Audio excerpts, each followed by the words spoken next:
Today பார்த்திங்கன்னா ஒரு fish fry தான் பண்ண போகிறோம். அதுக்கு ஒரு நல்ல 6 ஃபிஷ் எடுத்துக்கலாம். ஃபிஷ் எடுத்துகிட்டு நல்லா தண்ணி ஊற்றி ஒரு 3-5 அதாட்டி நல்லா வாஷ் பண்ணிக்கோங்க.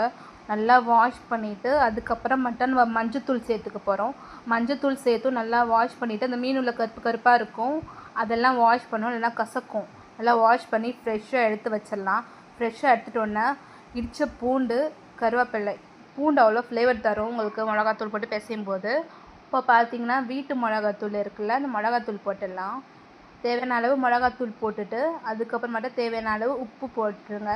உப்பு போட்டுட்டு தண்ணி ஊற்றாதீங்க. தண்ணி ஊற்றாது, தண்ணி லைட்டாக தெளிச்சுட்டு பிசைங்க. ஏன்னா நீங்கள் எண்ணெயில் போடும்போது திரிஞ்சிடும்.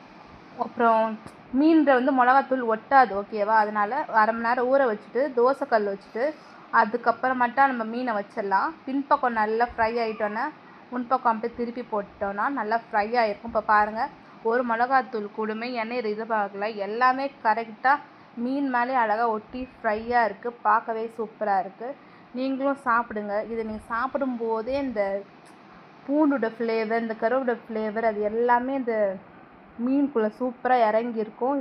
இந்த ஃப்ளேவர் எல்லாமே மீன் இறங்கியிருக்கும். நீங்கள் சாப்பிடும்போதே ஃப்ளேவர் சூப்பராக இருக்கும்.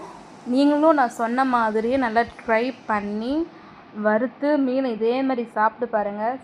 செஞ்சுட்டு அதுக்கப்புறம் எப்படி இருந்துச்சுன்னா எனக்கு கமெண்ட் பாக்ஸில் கமெண்ட் பண்ணுங்கள். ஓகே, நான் செஞ்சாச்சு. வீட்டில் இருக்கவங்க எல்லாருக்கும் கொடுக்கணும். ஓகே, உங்களுக்கும் வேறு ஏதாச்சும் ரெசிபி வேணுனாலும் கமெண்ட் பண்ணுங்கள். See you in another video. Bye bye.